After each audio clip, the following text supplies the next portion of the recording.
Menjadi yang terkuat dengan menebang pohon. Bab 376. Semakin jauh dari dataran tengah, semakin buruk situasinya.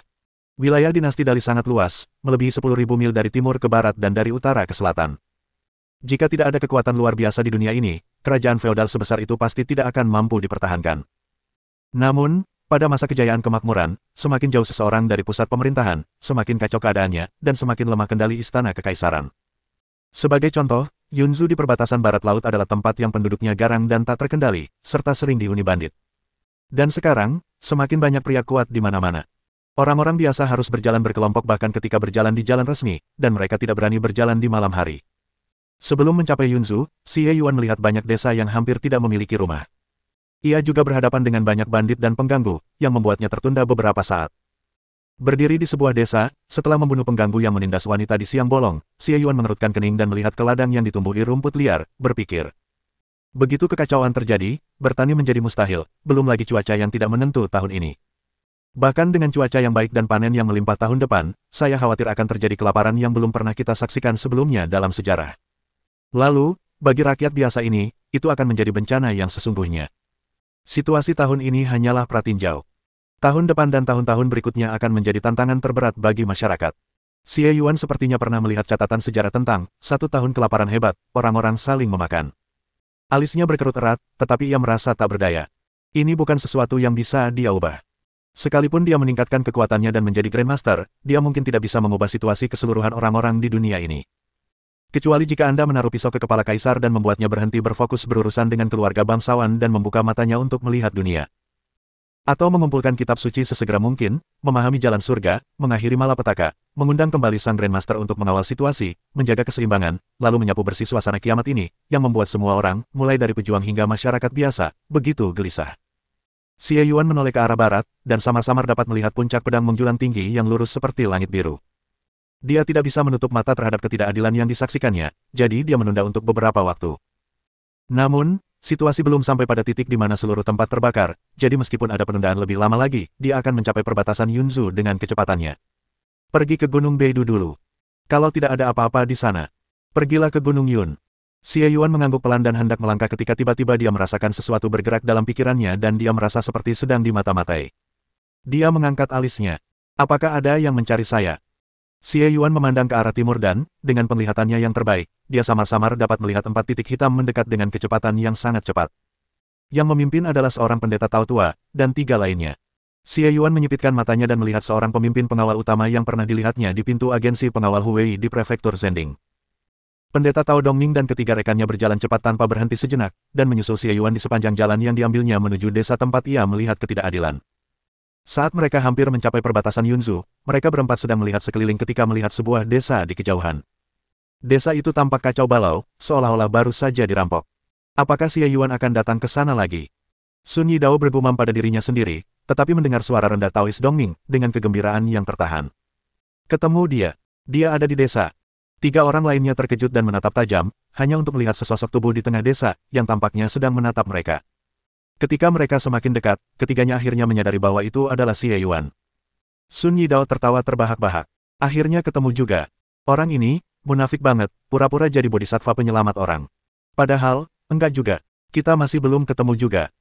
Keempatnya tiba-tiba melaju kencang, bagaikan 4 cahaya pelangi, dan dalam sekejap mata mereka tiba di atas desa dari Cakrawala. Mereka menatap Xie Yuan. Taois Dongming melambaikan pengocoknya dan meletakkannya di lengannya. Wulian Tianzun. Terima kasih, rekan Taois. Saya sudah lama mendengar nama Anda, dan hari ini akhirnya saya bisa bertemu langsung dengan Anda. Xie Yuan menatapnya dan berkata dengan tenang. Siapa kamu? Pendeta Tao Dongming menyipitkan matanya pada wajah tuannya, lalu tersenyum. Saya Dongming dari biara Ziqing di Gunung Changyuan, Jisoo. Haha, saya sudah lama tidak berkelana, jadi saya khawatir rekan Daois Xie belum pernah mendengar tentang saya. Lagi pula, ketika saya terkenal, rekan Daois Xie mungkin masih dalam kandungan ibunya, baru belajar berbicara. Xie Yuan meliriknya, lalu menatap ketiga orang lainnya. Yuping adalah orang pertama yang mengepalkan tinjunya. Saya Yuping, guru di Akademi Yunlu Jisoo. Mereka berdua adalah Sun Yidao dan Chen Hongmei, kepala pengawal di agensi pengawal Huwei di prefektur Zhending, Jisoo. Xie Yuan, kau membunuh kepala pengawal agensi pengawal Tiger Powerku dan menyebabkan kematian 437 orang di agensiku. Aku sudah lama mengejarmu, dan akhirnya menemukanmu. Sun Yidao memegang gagang pedang dengan satu tangan, menunjuk Xie Yuan dengan tangan lainnya, pipinya memerah, dan berteriak keras. Xie Yuan meliriknya dan tidak menjawab sama sekali. Sebaliknya, ia menatap Dongming. Apakah kau kesini untuk mencuri buku hitam? Ekspresi Taois Dongming sedikit serius, lalu dia tersenyum tipis dan berkata. Xie Yuan, sejak zaman dahulu, harta karun adalah milik orang-orang yang berbudi luhur. Kau telah membantai orang-orang tak bersalah, membunuh orang-orang yang setia dan baik, dan berulang kali melakukan kejahatan berdarah di Jisu. Kau tidak bermoral dan tidak adil, dan kau tidak layak memiliki harta karun seperti buku surgawi hitam. Serahkan harta karun itu dan menyerahlah, dan aku mungkin akan mempertimbangkan untuk mengampuni nyawamu, tetapi hanya akan melumpuhkan kultivasimu. Jika tidak, sebagai seorang kultivator dari Jisu, saya harus mencari keadilan bagi ribuan jiwa tersebut dan mengirim kalian ke reinkarnasi. Senior Dongming, idemu brilian. Bunuh Xie Yuan dan balas dendam para pengawal tak bersalah dari agen pengawal Huwei kita. Sun Yidao menghunus pedangnya dengan bunyi dentang, dan bersama Chen Hongmei, dia menunjuk langsung ke Xie Yuan. Yuping mengerutkan kening, memegang pedang pria, dan berkata dengan suara yang dalam. Terima kasih, Grandmaster. Buku hitam adalah benda yang selalu membawa malapetaka. Mengapa Anda tidak menyerahkannya kepada senior Dongming? Ini akan mengakhiri sumber konflik ini dan membawa perdamaian. Mengenai pembunuhan yang Anda lakukan, biarkan penjaga ilahi pita ungu dari Menara Cunyu yang memutuskan. Ada lebih banyak orang yang mengejar kita, jauh lebih banyak daripada kita berempat. Xie Yuan melirik keempat orang itu, dan akhirnya mengalihkan pandangannya kembali ke Taois Dongming. Dia tidak menjelaskan. Orang yang tidak bersalah tetaplah tidak bersalah. Dia sudah meninggalkan klon yang dikendalikan oleh Wu Daoji di dermaga di prefektur Zending. Jika ada yang tertarik, mereka pasti tahu bahwa dia telah dianiaya. Dan jika mereka masih bersikeras bahwa dialah pembunuhnya, maka tidak ada gunanya mengatakan lebih banyak lagi. Taois Dongming melihat Xie Yuan menatapnya. Meskipun Xie Yuan tidak memiliki aura, ia merasakan perasaan aneh yang tak terjelaskan. Aneh. Xie Yuan tidak punya banyak aura dan kemampuannya jelas jauh lebih rendah daripada milikku. Kenapa dia merasa ada yang salah? Meskipun bingung, pria berpengalaman itu diam-diam menarik napas dalam-dalam dan mempersiapkan diri sebelum berbicara dengan suara keras. Xie Yuan, menyerahlah segera dan jangan cari masalah. Kalau aku benar-benar ingin bertindak. Ekspresi Taois Dongming langsung berubah suram, dan dia berkata dengan suara yang dalam. Kalau begitu aku akan mengajarimu metode liciku. Dengan begitu, bahkan jika kau ingin mati, kau tak akan bisa melakukannya. Taois Dongming baik sekaligus jahat, dan tidak pernah menjadi ahli jalan lurus. Sebagai seorang praktisi Tao, ia memiliki banyak cara untuk menyiksa musuh-musuhnya, dan ia tidak memiliki tabu. Kau dengar apa yang dikatakan senior Dongming? Serahkan buku langit hitam. Menyerahlah. Teriak Sun Yidao. Senior Dongming, tolong ambil tindakan dan bunuh penjahat-jahat ini. Chen Hongmei membungkuk. Ingin mencuri buku hitam. Xie Yuan membisikkan sesuatu, melambaikan tangannya, dan 5 senjata ajaib tiba-tiba muncul di sekelilingnya. Sebuah teratai hitam putih berada di atas lempengan bagua, kristal bercahaya dengan ukiran aneh pada bagian transparannya yang tampak nyata dan ilusi, sebuah dahan mati yang melilit seperti tanda hitam, sebuah tempat lilin perunggu kuno dan elegan, dan sebuah tripod besar yang diukir dengan berbagai pola. Kelima senjata ajaib itu perlahan berputar di sekitar Xie Yuan, seketika membuat mereka berempat menahan napas. Namun saat mereka kehilangan akal, mereka mendengar suara dingin Xie Yuan. Beraninya kau melakukan itu hanya dengan kemampuan sekecil ini. Mereka berempat tiba-tiba terbangun dan mendapati Xie Yuan telah mengeluarkan kapak besar entah dari mana dan mengangkatnya. Mata Dongming terfokus, lalu ia mengayunkan pengocoknya. Ekor pengocok itu memanjang tertiup angin dan langsung melilit Xie Yuan. Membungkus Xie Yuan seperti pangsit tanpa kesulitan, Taois Dongming mendengus dingin, niat membunuh melintas di matanya, dan berteriak. Mati! Ekor debu membungkus Xie Yuan menjadi kepompong putih dan tiba-tiba mengencang. Lapisan-lapisan ekor debu telah terbentuk, dan kekuatan besar yang menekan ke dalam dapat secara langsung menghancurkan bahkan para prajurit misterius itu. Itu sebenarnya hanya sebuah nama. Taois Dongming melihat bahwa pengocok itu telah dikencangkan sepenuhnya dan dia bahkan tidak merasakan adanya perlawanan dari dalam, dan dia tidak dapat menahan diri untuk berpikir ringan.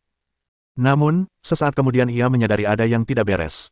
Bukan hanya pengocoknya tak berdaya melawan, bahkan tak sedikit pun darah merembes keluar. Rasanya seperti kosong di dalam dan yang dilihatnya hanyalah ilusi. Pendeta Tao Dongming tiba-tiba terkejut dan mendongak, hanya untuk mendapati Xie Yuan telah berdiri di tempat yang lebih tinggi dari mereka, seolah-olah dia selalu ada di sana. Saat itu, dia sedang memegang sebuah kapak besar, dan di belakangnya terlihat bayangan kapak besar setinggi gunung yang sudah mengeras. Bayangan kapak emas itu bersinar terang dan begitu kokoh sehingga tidak tampak seperti ilusi. Bayangan itu seperti kapak dewa raksasa sungguhan yang jatuh ke bumi. Kapak ini dapat membelah gunung secara langsung. Pendeta Tao Dongming tidak memiliki keraguan. Xie Yuan telah mengumpulkan cukup kekuatan, menatap dingin ke arah Taois Dongming, dan menebasnya dengan kapak. Melihat kapak besar itu jatuh perlahan namun cepat, Taois Dongming merasa rambutnya berdiri tegak, bahkan sanggul rambutnya meledak, dan rambut hitamnya menari-nari liar. Tidak. Tunggu sebentar. Dia tidak menyangka kalau Xie Yuan sudah siap sedia, dia juga tidak menyangka kalau Xie Yuan bisa melancarkan serangan yang begitu mengerikannya sampai-sampai dia sama sekali tidak tahu bagaimana cara menahannya. Taois Dongming tanpa sadar mengangkat pengocoknya, dan energi di tubuhnya meledak, memancarkan cahaya terang. Jelas bahwa ia telah mengerahkan semua jenis keterampilan, teknik rahasia, dan senjata ajaib secara ekstrim. Namun semuanya sia-sia. Kekuatan Xie Yuan untuk membelah Huasan jatuh tak terbendung, dan bila kapak seperti kapak raksasa milik dewa jatuh ke kepala Taois Dongming, menekannya langsung ke tanah. Gemuruh. Terdengar getaran dahsyat, retakan tak berdasar muncul di depan desa, dan bumi pun retak. Bahkan meskipun mereka tidak terkena pukulan secara langsung, Yuping dan dua orang lainnya terlempar jauh oleh kekuatan Qi, wajah mereka pucat dan terluka. Mereka tanpa sadar melihat ke arah retakan di tanah, dan melalui asap dan debu yang mengepul, mereka samar-samar melihat tubuh yang hancur mengenakan jubah Tao, yang sudah diam. Wajah ketiga lelaki itu menjadi semakin pucat. Sebuah kapak. Dongming meninggal dan 3 orang terluka. Mereka memandang Xie Yuan, tetapi melihat bahwa dia penuh energi dan jelas belum menggunakan kekuatan aslinya. Ketiganya tidak dapat menahan diri untuk memperlihatkan ekspresi terkejut yang tidak dapat mereka sembunyikan, tenggorokan mereka sangat kering. Kekuatan apa yang dimiliki Xie Yuan? Mereka bahkan tidak mengerti apa yang telah terjadi. Jelas, kebutaan Master Tao Dongming telah menjeratnya, jadi bagaimana dia bisa lolos, naik ke surga, dan kemudian, dalam sekejap mata, melancarkan serangan kapak yang mengguncang bumi ini. Awalnya, Taois Dongming tidak menyadari sihir Xie Yuan. Mereka bertiga tidak cukup kuat, jadi wajar saja mereka masih belum mengerti dan mengira semuanya nyata. Tanpa mereka sadari, mereka telah terjerumus ke dalam sihir Xie Yuan begitu tiba di desa. Meskipun Dongming akhirnya bereaksi, sudah terlambat. Serangan Xie Yuan yang tak henti-hentinya membuatnya tertinggal satu langkah, tak memberinya kesempatan untuk lolos dari pukulan dahsyat teknik membelah Huasan.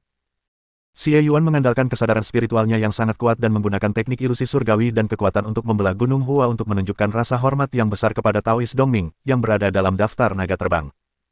Mereka bertiga tidak tahu seluk-beluknya, mereka hanya berpikir bahwa Xie Yuan sama sekali tidak takut dengan metode Taois Dongming, dan ia membunuhnya dengan satu kapak dalam sekejap mata.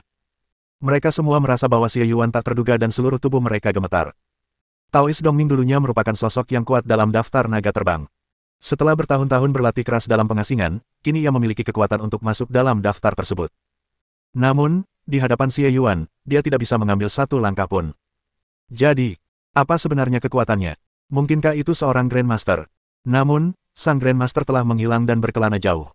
Mungkinkah dia begitu berbakat sehingga dia bisa membuat terobosan lebih awal, tetapi dia telah mengantisipasi situasi saat ini dan menunggu hingga sekarang untuk membuat terobosan. Ketiganya kebingungan, namun mereka melihat Xie Yuan sudah mengalihkan pandangannya, dan kapak di tangannya berubah menjadi tombak. Mereka langsung terkejut, dan suara Sun Yidao serak dan ketakutan. Tunggu sebentar. Xie Yuan menatapnya dan bertanya. Bagaimana kau menangkapku? Sun Yidao buru-buru berkata. Sebelumnya Dongming. Dongminglah yang meramalkannya. Xie Yuan sedikit mengernyit. Saya tidak menyangka orang ini sekuat itu, dan tidak mungkin saya akan menemukannya karena dia telah menyempurnakan teknik langit tersembunyi. Dia sedikit bingung. Sun Yidao melihat keraguannya dan merasakan sensasi geli di punggungnya. Dia segera berkata, dan kau berpura-pura baik selama ini.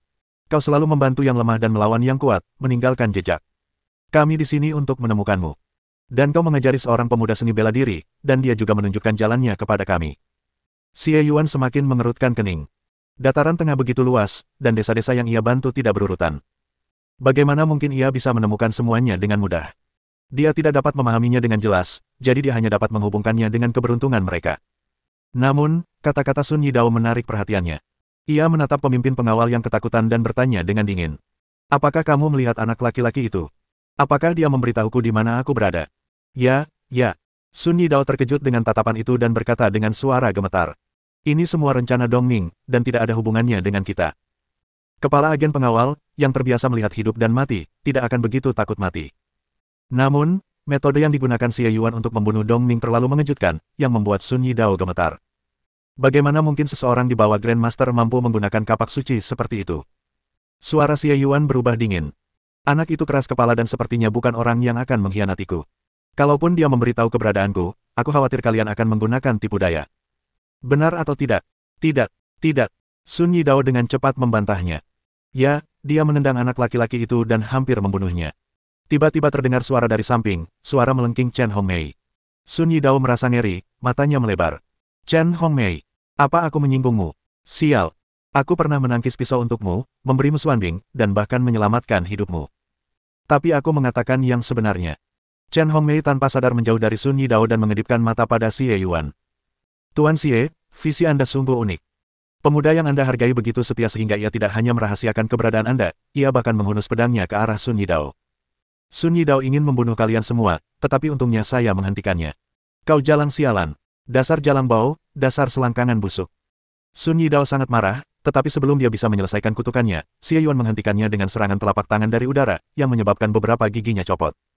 Xie Yuan menatap Chen Hongmei, tetapi tiba-tiba menoleh ke Yu Ping, yang diam, dan bertanya. Apakah yang dikatakannya benar? Yu Ping tetap diam sampai Xie Yuan mengangkat alisnya dan bertanya lagi, lalu dia menjawab. Bagian depannya nyata. Xie Yuan menyipitkan matanya dan mendengar Chen Hongmei dengan cepat menambahkan. Tuan Yu dan saya menghentikannya bersama-sama. Tuan Yu juga memberinya pil untuk menyelamatkan nyawa anak itu. Melihat ketiga orang itu bersikeras pada kata-kata mereka sendiri, Xie Yuan terlalu malas untuk menginterogasi mereka. Tiba-tiba, ia memegang kristal mimpi, dan matanya menjadi jernih, memancarkan lingkaran cahaya. Mereka bertiga tiba-tiba terhanyut, seolah waktu telah kembali, melupakan segalanya dan kembali ke desa Bishui. Xie Yuan berdiri di samping, menatap mereka, dengan tangan di belakang punggung, dan berkata dengan dingin. Cepatlah. Kita masih harus mengejar Xie Yuan. Mereka bertiga sedikit bingung, tetapi mereka tidak merasa ada yang salah. Melihat Zhao Sanyi di depannya, Sun Yidao dipenuhi dengan niat membunuh. Biarkan aku membunuhnya. Yu Ping mengerutkan kening. Tidak, jangan menyakiti orang yang tidak bersalah. Dia berhadapan dengan dua pemimpin pengawal dan kemudian memutar ulang adegan tersebut. Setelah kedua pria itu melarikan diri, Yu Ping memandang Zhao Sanyi yang berdiri di depannya, tanpa sadar mengeluarkan pil, dan merasakan sesuatu yang aneh. Dia menggaruk kepalanya dan menyerahkan pil itu. Kamu ditendang. Minumlah pil ini untuk menyelamatkan hidupmu. Jauhi perselisihan dan carilah tempat untuk bertani, atau berlatih bela diri. Sebelum Yu Ping pergi, dia melihat ke belakang dan berkata dengan aneh. Dia masih berdiri setelah ditendang. Dia cukup kuat. Bab 377. Mata Yu Ping linglung sejenak, dan pemandangan tiba-tiba berubah. Sungai kecil di bawah desa Bishui berubah menjadi retakan besar di tanah di depannya. Tiga bayangan Taois Dongming yang berdiri, bocah yang tak tertendang, dan Xie Yuan yang berdiri diam saling tumpang tindih dan akhirnya menyatu. Yu Ping menggelengkan kepalanya dengan keras dan tiba-tiba terbangun. Melihat Sun Yidao dan Chen Hongmei yang masih linglung, Yu Ping terkejut dan akhirnya mengerti apa yang telah terjadi. Itu ilusi. Mereka jatuh ke dalam ilusi yang sangat canggih, dan kejadian di desa Bishui diputar ulang tanpa sepengetahuan mereka. Dalam keadaan ini, mereka secara alami tidak bisa berbohong. Yu Ping merasakan hawa dingin di punggungnya. Dia bahkan tidak tahu bagaimana dia tersihir atau bagaimana dia terbangun. Bagaimana mungkin seorang ilusionis biasa memiliki metode seperti itu? Bahkan jika mereka lebih kuat dan berada di level yang lebih tinggi, mustahil bagi mereka untuk bermain melawan para ilusionis, yang juga merupakan master, di hadapan mereka. Dia jelas merupakan seorang master yang sangat kuat yang hanya sehelai rambut dari jembatan surga, tetapi dia sama sekali tidak berdaya untuk menahan ilusi Xie Yuan. Metode macam apa ini? Yu Ping gemetar ketakutan, dan tiba-tiba dia mengerti bagaimana Taois Dongming meninggal. Dia pasti juga terjatuh ke dalam ilusi. Namun, kesimpulan ini tidak jauh lebih baik daripada kekuatan Xie Yuan yang luar biasa atas Taois Dongming. Sihir mengerikan macam apa yang dimiliki Xie Yuan sehingga mampu membuat bahkan Dongming yang levelnya setinggi itu, terjerumus ke dalam ilusi ini tanpa menyadarinya dan akhirnya terbunuh hanya dengan satu pukulan. Seberapa tinggi prestasinya? Saya khawatir hanya sedikit orang di dunia, terutama saat ini, yang dapat dibandingkan dengannya dalam hal ini. Aku tak pernah tahu orang ini punya kemampuan rahasia sedalam itu. Kekalahannya tidaklah tidak adil. Yu Ping menatap Xie Yuan dan untuk pertama kalinya merasa benar-benar tidak berdaya. Bahkan saat berhadapan dengan Taois Dongming, Yu Ping yakin dia punya kesempatan untuk melarikan diri. Namun, di hadapan Xie Yuan, ia tidak tahu apa yang dilihatnya nyata dan apa yang ilusi. Hidupnya bergantung pada pikiran lawannya sesaat, jadi bagaimana ia bisa melawan? Saat Yu Ping merasa tertekan, Xie Yuan berbicara. Aku akan mengampuni nyawamu. Dia mencubit pil di tangannya dan berkata. Pil ini memang cukup untuk menyembuhkan luka orang biasa. Nyawamu terselamatkan oleh pil ini. Yu Ping tertegun, ekspresinya rumit. Kau benar-benar akan membiarkanku pergi. Kenapa? Kamu tidak ingin hidup. Xie Yuan terkekeh. Yu Ping cepat menggelengkan kepalanya, lalu melirik dua orang di sebelahnya yang masih bingung. Xie Yuan berkata dengan tenang. Tentu saja mereka tidak bisa bertahan hidup. Setelah mengatakan itu, ia terlalu malas untuk membangunkan mereka berdua. Ia hanya melepas senjata mereka, mengambil harta karun, emas, perak, dan ramuan dari tubuh mereka, lalu menendang mereka satu persatu ke dalam celah tanah.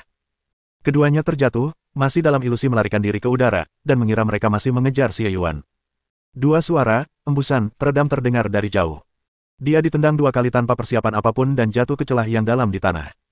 Sekalipun dia seorang master, tanpa kemampuan untuk menggunakan kekuatannya, hanya ada satu hasil. Xie Yuan meletakkan barang-barang yang ditemukannya di tanah dan memberi isyarat kepada Yu Ping untuk mengambilnya. Yu Ping bingung ketika Xie Yuan berkata, "Bawalah barang-barang ini kepada pemuda itu. Ini akan menjadi syarat terakhir untuk melepaskanmu." Setelah mengatakan itu, Xie Yuan melambaikan tangannya dan bersiap untuk pergi. "Del." Yu Ping tiba-tiba berbicara. Xie Yuan menatapnya, tetapi mendengar dia berkata, "Bisakah kau membiarkanku memahami buku surgawi hitam?" Xie Yuan tertegun sejenak, hampir tidak dapat mempercayai telinganya. Yu Ping merasa sedikit malu, tapi tetap membungkuk. "Aku sudah lama terjebak dalam kondisi ini. Tanpa kitab surgawi hitam, aku tak tahu bagaimana caranya menerobos. Kali ini, aku datang ke sini bersama Taois Dongming dan dua pemimpin pengawal agung untuk mencari kesempatan menerobos. Beraninya kau mengatakan hal itu?" Xie Yuan hampir tertawa terbahak-bahak. Ia membuka mulutnya beberapa kali, tetapi akhirnya ia bahkan tidak tahu harus berkata apa. Melihat ekspresi Yu Ping yang penuh tekad dan bahkan agak keras kepala, Xie Yuan ragu-ragu dan menggelengkan kepalanya. Mencoba menerobos dengan buku surgawi hitam kemungkinan besar akan menjadi usaha yang sia-sia. "Tapi, aku berbeda darimu." Xie Yuan berkata dengan tenang. "Jika kau memegang buku hitam seperti yang kulakukan, kau mungkin akan dirasuki." Yu Ping terdiam. Tentu saja, ia telah mendengar banyak tentang misteri dan rumor buku hitam. Ia bertanya pada dirinya sendiri, dengan bakat dan kekayaannya sendiri, ia takut memegang satu halaman buku hitam akan berakibat fatal, apalagi seseorang seperti Xie Yuan yang buku hitamnya beterbangan kemana-mana. Bahkan jika dia ingin memperjuangkannya atau membantahnya, selama dia memikirkan kesenjangan kekuatan dan bakat di antara keduanya, dia harus menganggap kata-kata Xie Yuan sebagai sesuatu yang berwenang. Lagi pula, semua itu sudah ada di tangan orang lain, dan dia hanyalah seorang jenderal yang kalah. Sudah cukup baginya untuk bertahan hidup. Apalagi yang bisa dia minta? Hanya saja Yu Ping sudah terlalu lama terjebak di celah itu. Meskipun kesempatan untuk menerobos sudah di depan matanya, ia hanya bisa menghela napas sia-sia dan merasa tertekan. Sungai dan lautan bertemu, menjulang ke langit. Roh sejati melangkah di bumi, menyeberangi lautan surga. Sebuah jembatan alami muncul, dan cahaya kebijaksanaan pun muncul. Suara Xie Yuan tiba-tiba terdengar. Yu Ping tertegun sejenak sebelum menyadari bahwa ini adalah mantra praktik Buddha. Ia mengulanginya dengan suara rendah, dan tiba-tiba merasa bahwa itu mengandung kebijaksanaan besar, seolah-olah berbicara tentang jembatan kembar langit dan bumi. Yu Ping belum merasakan rasa aslinya, tapi dia menatap Xie Yuan dengan kaget dan bergumam. Kamu, ini mantra singkat untuk lonceng emas abadi. Engkau sedang mengembangkan jalan lurus Konfusianisme, yang merupakan garis keturunan lurus dan cemerlang yang sama dengan ajaran Buddha sejati. Jika engkau dapat memahaminya secara mendalam, mungkin ini akan membantumu mencapai terobosan. Xie Yuan berkata pelan. Yu Ping terkejut dan berkata dengan suara bingung. Apakah ini rahasia dari penutup lonceng emas abadi? Ia sangat bersemangat. Bahkan dengan kekuatannya yang luar biasa dan teknik kultivasi tingkat tinggi yang ia latih, teknik itu tetap tidak sebanding dengan teknik tak tertandingi dari penutup lonceng emas abadi. Jika seseorang dapat mendengar beberapa patah kata tentang teknik terbaik ini dan merenungkannya pada diri sendiri, manfaatnya tentu akan tak terukur. Setelah kegembiraan Yu Ping mereda, wajahnya gemetar lagi, dan ekspresinya rumit. Tuan Xie, apakah Anda bersedia mewariskan rahasia ini kepada saya? Saya memang sudah punya beberapa rencana untuk harta Anda sebelumnya. Xie Yuan meletakkan tangannya di belakang punggungnya, menatap ke langit, dan menatap lubang gelap. Di dunia ini, semakin sedikit orang yang bersedia berjuang demi orang yang tidak bersalah. Namun, dalam situasi seperti ini, jika tidak ada yang bersedia memikul tanggung jawab, bagaimana mungkin orang biasa bisa bertahan? Jangan terlalu bersemangat.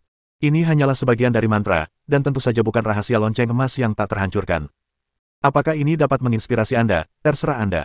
Saya hanya berharap, terlepas dari apakah Tuan Yu mendapatkan sesuatu atau tidak, beliau akan sering berbuat baik untuk desa Bishui. Dia menarik kembali pandangannya dan menatap Yu Ping. Aku telah berjanji pada seorang pria terhormat, dan aku harap kau tidak akan mengkhianatinya. Yu Ping tertegun sejenak sebelum dia menegakkan wajahnya, merapikan pakaiannya, dan membungkuk hormat kepada Xie Yuan. Karakter Tuan Xie adalah sesuatu yang sangat saya kagumi. Yu Ping tidak berani mengabaikan sekecil apapun kepercayaan seorang pria sejati dan akan membalasnya dengan nyawa saya. Xie Yuan juga membungkuk padanya dan hendak mengucapkan selamat tinggal ketika dia tiba-tiba merasakan langit menyala. Awalnya dia mengira itu adalah ilusi, tetapi dengan tingkat kultivasinya saat ini dan kesadaran spiritualnya yang tinggi, bagaimana mungkin itu adalah ilusi? Yu Ping juga jelas menyadari ada sesuatu yang salah dan tanpa sadar mendongak. Langit yang cerah tiba-tiba menjadi sunyi, bahkan angin pun terdiam. Langit biru perlahan menggelap, lalu berubah menjadi merah. Bukanlah merahnya matahari terbenam dan langit yang dipenuhi awan merah tua, melainkan merahnya sungai-sungai dan gunung-gunung yang berlumuran darah serta langit dan bumi yang menangis. Tiba-tiba, hujan darah turun dari langit. Meskipun hanya sesaat dan menghilang di udara sebelum mendarat, Xie Yuan melihatnya dengan cukup jelas. Di tengah hujan darah, muncul adegan-adegan yang samar-samar, adegan pertempuran yang dahsyat dan menggemparkan bumi silih berganti, dan akhirnya berhenti di antara sesosok monster ganas sebesar gunung dan seorang lelaki haus darah berambut acak-acakan. Pupil mata Xie Yuan tiba-tiba mengecil karena dia mengenali pria itu dan sangat terkesan olehnya. Adalah Lu Suefeng, sang Raja Iblis Darah Merah, yang telah memungkinkan Xie Yuan benar-benar merasakan kekuatan seorang Grandmaster. Akan tetapi, Lu Suefeng, yang kekuatannya sedalam lautan, tampak begitu kecil di hadapan tubuh raksasa yang bagaikan gunung itu, bahkan tidak sebesar mata merahnya. Binatang raksasa itu tampak seperti dinosaurus prasejarah, tetapi duri dan sisiknya yang besar dan mengerikan, serta ukurannya yang sangat besar, membuat Xie Yuan menyadari bahwa ia benar-benar berbeda dari makhluk purba yang ia bayangkan. Binatang itu melancarkan serangan terakhirnya, mengayunkan cakar depannya dan langsung mencapai Lu Suefeng. Lu Suefeng nyaris menghindarinya, tetapi tertiup angin kencang.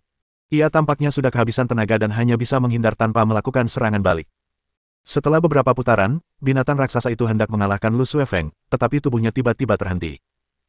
Lu Suefeng seolah belum bereaksi, ketika ia tiba-tiba melihat duri-duri di tubuh binatang raksasa itu berkelebat, dan salah satu di antaranya melesat keluar, seakan telah melintasi ruang dan waktu, dan menghantamnya langsung. Itu memang sebuah hantaman. Duri-duri itu berukuran begitu besar, masing-masing setinggi puncak gunung, meskipun duri-duri itu sangat tajam, namun tidak dapat dikatakan telah menembusnya. Tubuh Lu Suefeng terkoyak tanpa ada ketegangan, berubah menjadi hujan darah, itulah yang disaksikan Xie Yuan. Matanya terfokus, dan dia tampak melihat bagian berwarna darah yang paling pekat dari hujan darah itu, tetapi darah itu tidak jatuh melainkan naik, dan tidak tahu kemana perginya. Ini, mata Xie Yuan tiba-tiba terfokus. Sebelum dia bisa memahami maksudnya, dia mendengar Yu Ping berseru. Apa itu? Xie Yuan berbalik dan melihat Yu Ping melihat ke arah barat dengan ekspresi terkejut di wajahnya. Barat, titik tertingginya adalah Yunsan. Di hari yang lebih cerah, Anda bahkan bisa melihat pegunungan Beidou yang membentang, yang menutupi sebagian besar perbatasan antara Yunzhu dan Gurun Barat. Apalagi yang bisa dilihat? Xie Yuan tumbuh besar di Yunzhu dan sangat familiar dengan tempat ini. Saat dia tanpa sadar memikirkan hal ini, dia menoleh dan melihat pemandangan yang tidak terduga. Di balik pegunungan Beidou yang samar, langit yang seharusnya kosong, tiba-tiba memiliki satu puncak yang menjulang tinggi. Dari kejauhan yang tadi ketahui di balik pegunungan Beidou, puncak itu menunjuk lurus ke langit biru, dan membentang lurus ke celah langit yang tampaknya berada di atas kepala semua orang tetapi ada di mana-mana. Puncak gunung ini menutupi pegunungan Beidou dan lebih tinggi daripada puncak pedang Yunsan. Puncak ini sungguh menghubungkan langit dan bumi. Puncak ini jelas jauh di barat, tetapi dapat terlihat jelas di kejauhan. Seperti pilar raksasa yang menopang langit. Kapan raksasa seperti itu muncul di dunia? Xie Yuan tertegun sesaat, lalu pupil matanya mengecil dan dia menyadari apa itu. Yu Ping bergumam. Seberapa berbahaya dan tingginya puncak ini? Puncaknya mencapai langit biru dan bahkan dunia bawah. Ini bukan gunung. Xie Yuan berkata dengan suara berat. Bukan gunung. Yu Ping menatap Xie Yuan dengan heran dan bertanya. Tuan Xie, apakah Anda tahu gunung ini? Keajaiban ini. Xie Yuan mengangguk perlahan. Ini adalah Menara Babel, bagian terdalam dari wilayah barat. Menara Babel. Yu Ping terkejut. Tentu saja dia pernah mendengar legenda ini. Melihat kembali ke menara raksasa yang menghubungkan langit dan bumi, dia bergumam pada dirinya sendiri. Apakah legenda Menara Babel ini benar-benar nyata? Tentu saja benar. Aku pernah ke sana sebelumnya. Kalau tebakanku benar, semua Grandmaster sedang berada di menara itu sekarang. Sepertinya Menara Babel inilah kunci bencana ini. Suara Xie Yuan rendah dan tatapannya serius. Pemandangan barusan memberinya gambaran umum tentang perubahan besar di dunia ini. Apa yang disebut bencana besar mungkin merupakan pertempuran yang belum pernah terjadi sebelumnya, di mana para guru besar secara kolektif melawan jalan surga. Adapun mengapa ini terjadi dan mengapa terjadi sekarang, Xie Yuan masih belum begitu mengerti.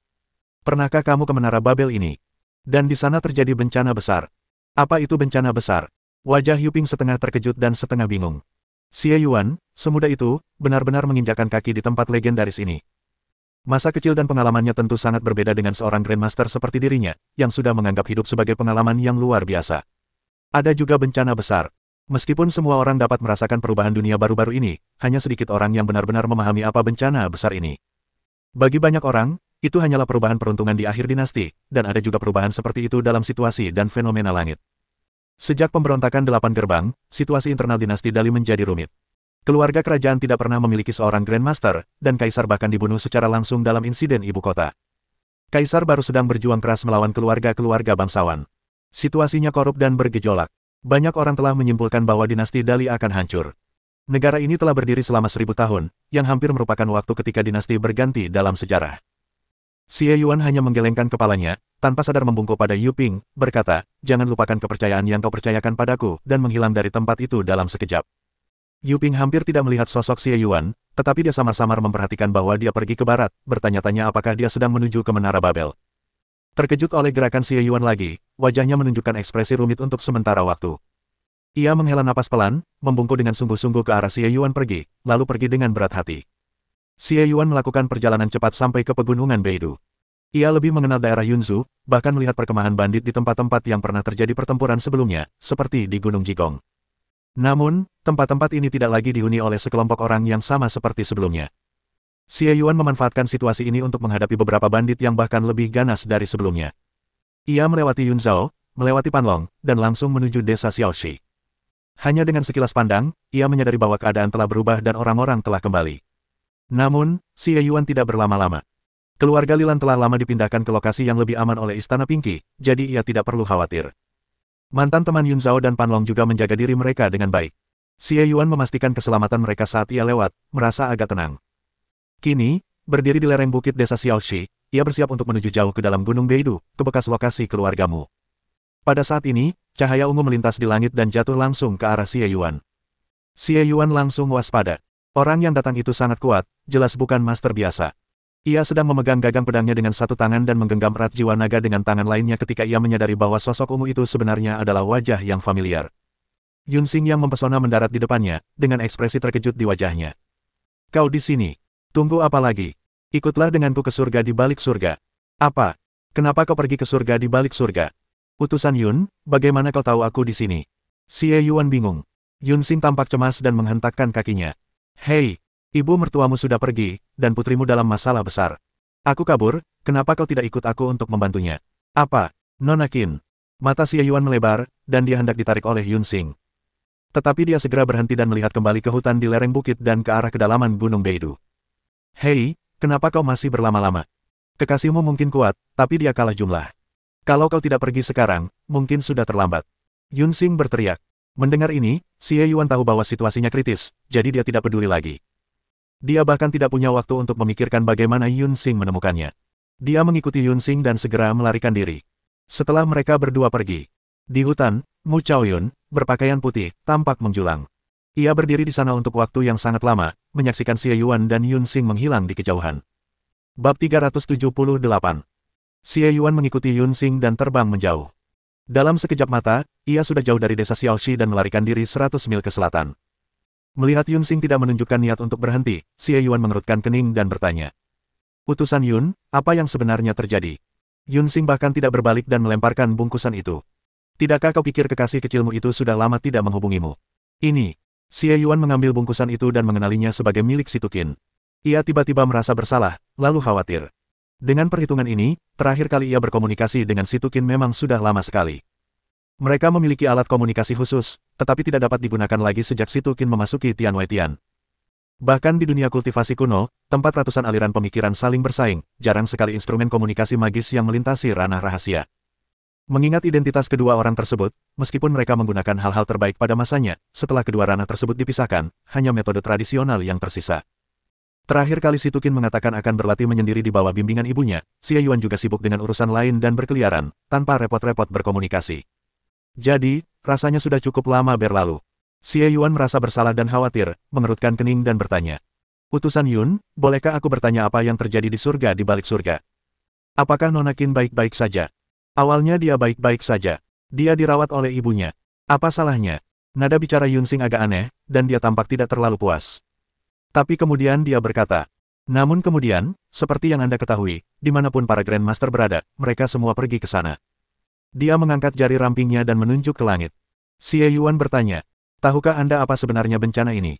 Ini konfrontasi antara para praktisi papan atas dan Dao Surgawi. Yah, sepertinya kau juga tahu ini. Aku tidak tahu lebih banyak, tapi aku tahu ini peristiwa kuno. Jatuhnya kitab surgawi dan lahirnya kitab surgawi hitam adalah pertempuran terakhir antara surga dan manusia. Yunxing berkata dengan sederhana. Xie Yuan terkejut. Benarkah begitu? Ia telah mengetahui kisah kitab surgawi yang jatuh ke bumi sejak pertama kali ia menemukan kitab surgawi hitam, tetapi ia belum pernah mendengar detail spesifiknya dimanapun. Ini adalah pertama kalinya ia mendengar bahwa kisah itu berkaitan dengan pergulatan antara surga dan manusia. Saat itu, dunia berubah drastis, ratusan keluarga meninggal, hanya 1/10 populasi manusia yang tersisa, laut berubah menjadi ladang murbe, dan daratan terpecah belah. Warisan umat manusia hampir sepenuhnya terputus, dan pada dasarnya berevolusi kembali. Catatan-catatan kuno hanya perlahan-lahan digali melalui berbagai reruntuhan. Sekte tertua yang masih ada adalah Kuil Prajna dan Sekte Swanzen, yang merupakan keterampilan yang diwariskan oleh nenek moyang kita dari peninggalan kuno. Sekte Dewa Dapur bahkan lebih tua dari dua sekte lainnya, tetapi baru muncul setelah bencana itu. Di antara peninggalan yang digali selama 10.000 tahun terakhir, kekuatan sekte-sekte besar kuno tersebut sungguh mengejutkan. Beberapa bahkan memiliki warisan yang jauh lebih besar daripada satu atau dua sekte. Namun, sekte-sekte abadi yang sesungguhnya dalam legenda tersebut sama sekali tidak selamat dari bencana tersebut. Hanya segelintir tanah kuning dan reruntuhan yang tersisa. Perjuangan antara surga dan manusia telah ada sejak zaman dahulu kala. Jadi, apa jadinya dunia kali ini? Bagaimana Anda dan orang-orang yang Anda sayangi akan menemukan tempat tinggal? Alis Xie Yuan berkerut. Aku tak pernah mengerti kenapa para Grandmaster harus melawan langit. Apakah perlu untuk meningkatkan kultivasi mereka? Atau apakah itu semacam hukum dunia ini? Yunxing menggelengkan kepalanya. Masih banyak lagi yang belum ku ketahui. Aku baru saja mendengar rumor di gereja. Kali ini yang terakhir kalinya. Untuk terakhir kalinya. Kesempatan terakhir bagi gereja suci untuk menyalakan api sejati telah tiba. Yunxing mengatakan ini dengan ekspresi kesalehan di wajahnya. Tetapi ekspresinya langsung berubah dan dia mendesas seolah-olah tidak terjadi apa-apa. Namun, meskipun kesempatan bagi gereja suci untuk menyelesaikan misinya telah tiba, gereja saat ini berada dalam keadaan kacau. Awalnya, bahkan jika pemimpin dan orang suci pergi, dengan kemampuan mereka akan tetap tinggal untuk membuat pengaturan, yang memungkinkan para pengikut untuk menyelesaikan misi gereja suci di bawah kepemimpinan Raja Dharma kiri dan kanan serta para tetua. Namun, pemimpin selalu acuh tak acuh, dan orang suci hanya peduli pada peti mati dan, paling-paling, putri yang dibawanya kembali. Jadi, tanpa arahan dari atas, Raja Dharma dan para tetua masing-masing memendam pikiran mereka sendiri, dan kekacauan kini sedang terjadi di surga di atas surga. Jika tidak, dengan kaisar yang bodoh dan tidak kompeten ini, para pengikutnya pasti sudah memberontak sejak lama, membakar dunia. Wajah Xie Yuan sedikit muram. Seperti yang semua orang tahu, misi kultus Dewa Dapur adalah menciptakan kekacauan tanpa akhir dan menggulingkan dinasti Dataran Tengah. Sepanjang perjalanan, situasi di Dataran Tengah tampak semakin memburuk. Xie Yuan sudah lama khawatir Sekte Dewa Dapur akan menimbulkan masalah, dan banyak orang berpengetahuan di dunia merasakan hal yang sama. Namun, selama ini, kultus Dewa Dapur tidak memanfaatkan situasi untuk menimbulkan kekacauan, yang mengejutkan sekaligus mengkhawatirkan. Situasi ini bagaikan kegelapan sebelum badai, semakin tenang dan suram, semakin dahsyat pula badai itu. Namun, Xie Yuan baru menyadari sekarang bahwa bukan mereka yang merencanakan sesuatu, tetapi dia sendiri juga yang kacau. Maka, tak heran jika meskipun memiliki kekuatan luar biasa dan pengaruh yang besar selama ribuan tahun, kultus Zhao tidak pernah benar-benar mencapai apapun, membuat banyak orang bingung. Dengan generasi-generasi yang membanggakan lebih dari satu Grandmaster, guru-guru yang tak terhitung jumlahnya, jauh lebih kuat daripada banyak keluarga kerajaan sepanjang sejarah, bagaimana mungkin membangun dinasti yang bersatu bisa begitu sulit? Rasanya ketika terlalu banyak orang, persatuan pun hilang, dan keberuntungan pun hilang. Meskipun banyak orang kuat, tanpa pemimpin, tak seorang pun akan tunduk kepada siapapun. Pikiran Xie Yuan berubah, dan ia menghela napas lega atas dunia yang goyah ini. Ia bertanya, sepertinya kerusuhan sipil di langit luar telah memengaruhi Nona Qin. Utusan Yun, tolong jelaskan secara rinci. Apa yang bisa dipikirkan orang-orang itu? Mereka hanya berebut kekuasaan dan keuntungan. Apa yang bisa mereka lakukan? Yunxing berkata dengan nada sinis. Semua orang sepakat bahwa misi gereja suci harus diselesaikan, tetapi orang-orang dewasa berdebat tentang siapa yang akan bertanggung jawab untuk menyelesaikan misi terakhir ini. Begitu Sang Santo pergi, Raja Zuo ingin merebut kekuasaan, memobilisasi pengikutnya dan memulai pemberontakan di mana-mana. Awalnya, karena Nyonya Suci tidak ada di sini, bukan masalah besar bagi Raja Dharma Kiri untuk menjadi pemimpin tertinggi. Sayangnya, dua tetua tiba-tiba tidak setuju dan mengatakan ingin membahasnya lagi. Satu adalah tetua Chuan Wu, dan yang lainnya adalah tetua He Huan. Xie Yuan mengangguk perlahan. Ia sangat mengenal reputasi tetua He Huan. Ia tahu bahwa tetua He Huan sangat berkuasa dan berpengaruh. Tidak mengherankan jika ia berani menantang Raja Zuofa. Dia juga mendengar sedikit tentang tetua Chuan Wu, yang bertanggung jawab atas pewarisan seni bela diri di antara para tetua Sekte Zhao, mirip dengan posisi Xie Bing sebagai kepala Akademi Long Wu dalam keluarga Xie. Mampu mengemban tanggung jawab penting seperti itu di Sekte Dapur, kekuatannya pasti tidak kurang dari tetua He Huan. Selain itu, keluarga Beitang dan Lei telah bertindak secara ambigu. Mereka tampaknya memiliki hubungan baik dengan kedua tetua, sehingga mereka cukup populer. Namun, saya rasa mereka sebenarnya punya rencana lain. Mereka berkolaborasi dengan tetua lain yang lebih lemah untuk membentuk koalisi, menjadikan mereka kekuatan keempat. Yunxing mencibir. Pada titik ini, ambisi jahat mereka terungkap, dan semua sumpah mereka dibuang keluar jendela. Xie Yuan mengangguk perlahan, dan mendapat gambaran tentang situasi umum di Tianwaitian. Dia kemudian bertanya, bagaimana dengan Nona Qin? Dia ada di rumah orang suci, jadi sebaiknya dia tidak ikut campur dalam masalah ini. Begitulah adanya. Dia junior yang baru saja kembali ke surga melampaui surga dan tidak punya banyak pengaruh. Para petinggi itu sibuk bertarung sengit dan masih waspada terhadap Bunda Maria, jadi mereka tidak punya waktu untuk mengganggunya. Yunsing mendesah berlebihan. Tapi kekasih kecilmu Misi sedang dalam suasana hati yang buruk. Dia secara terbuka menentang usulan Pangeran Zuo untuk membakar ibu kota negara sebagai pengorbanan dan menimbulkan masalah, yang benar-benar membuat marah semua orang. Meskipun Tetua Chuanwu dan Tetua Hehuan sama-sama menentang Pangeran Zuofa, mereka hanya menentang lokasi spesifiknya, bukan usulannya. Dan putri Anda secara langsung mengecam semua orang sebagai aliran sesat. Nah, apakah dia tidak tahu apa itu surga di balik surga? Beginilah cara gereja suci kita bekerja. Seperti yang kau tahu, Tetua Chuanwu dan Tetua Hehuan selalu berselisih dengan Sang Santa. Tetua Hehuan bahkan merupakan rival lama Sang Santa. Hanya karena gengsi Sang Santa, mereka begitu patuh selama bertahun-tahun. Lebih jauh lagi, prestise ini hanya dibangun dengan menodai surga di surga melampaui surga.